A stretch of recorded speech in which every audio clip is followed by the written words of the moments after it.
instincts in it, God. Shit, ho got a hell of a grip. There's never a problem till niggas is ballin' and bitches they all wanna stick. I lickety split. Hey guys, this is Editors Depot and you're watching another intro template tutorial. Feel free to pause this video at whatever moment you wish if we're going a little too fast for you. And if you have any questions, leave them down below in the comment section. We always reply to every single comment, and if we're away for a minute, just go ahead and comment down below and there's very friendly people that will help you, guaranteed. It's important to remember that this is a pre-made tutorial that we've carefully selected and approved because we noticed that it works the exact same way.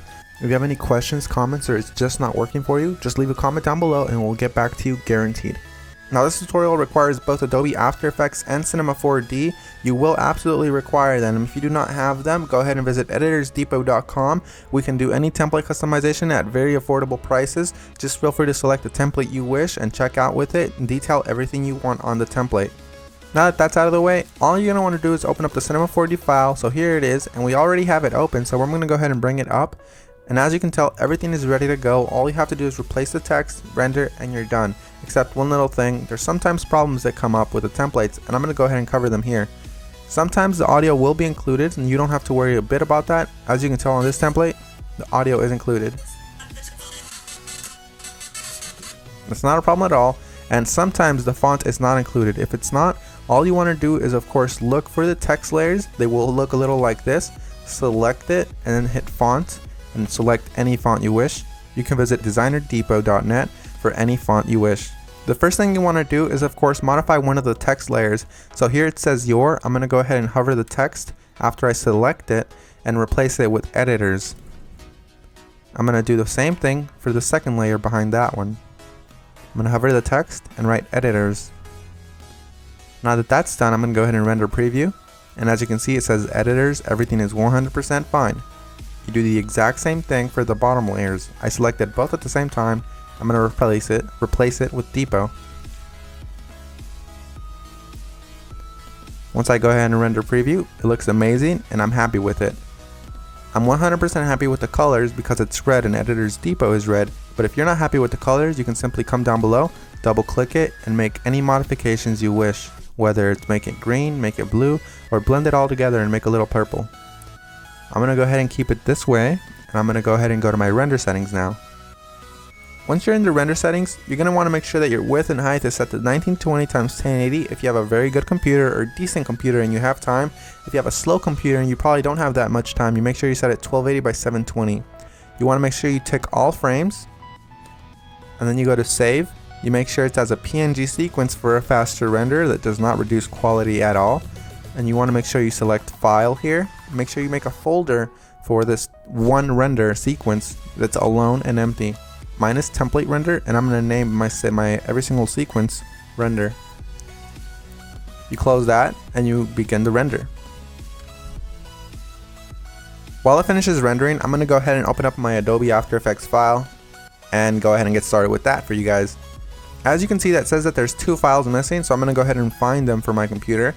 So I'm going to wait for it to load, and as you can see, it says here that the audio is missing. I'm going to go ahead and double click the file, and I'm going to find it for the computer. It should be included in the template, and if it's not included, we're sorry and we're going to do our best to try to help you, but if it's not, you can go ahead and include any audio you want. As you can see here, it's not included, so I'm going to go ahead and just drag in one of my copyright-free files that I have in my library. You can use the one that we're using for this tutorial. Another really quick tip you can actually follow is just close this, right click the file, and go to rename. You can actually copy the entire name if it still has the original name of the song.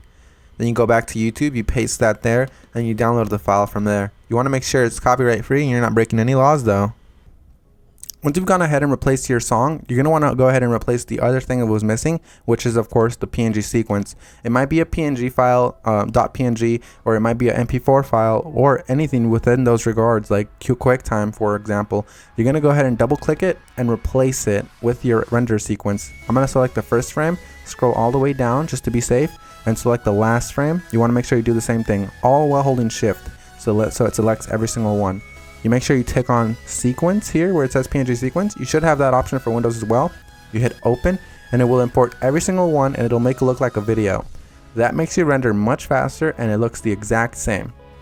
So we're 100% done. Assuming you have every single one of the plugins required, you're 100% done, and if you don't, you're going to have a black screen similar to this. But if you do have a black screen similar to this, you're gonna just want to make sure you troubleshoot it by turning off or turning back on whatever adjustment layers might be messing up your entire video. As you can see here, all of the adjustment layers, one of them within these messed up the entire render, so I'm gonna go ahead and turn them on one by one. That one's fine, that one's fine. Oh, this one's the problem here. So you make sure you turn them back on and you're done. So I had one layer that messed everything up, and that's because I do not have the correct plugin. You want to make sure you fix that, and you want to make sure you don't run into that problem again. And finish the composition by adding it to the media encoder queue. That pretty much summarizes our video, guys. I hope you all enjoyed it, and if you did, remember, drop a thumbs up if you liked it. Drop a thumbs up if you are a fan of us and you like what we're doing. And guys, we really appreciate every single one of you from the bottom of our hearts. We really appreciate every single one of you guys, whether you're liking this video, disliking, or you just left and you didn't even watch this tutorial, guys. Hope you all have an amazing day, and as always, this is Maurice. Visit EditorsDepot.com for any customization of templates, and have an amazing day. Take care, guys.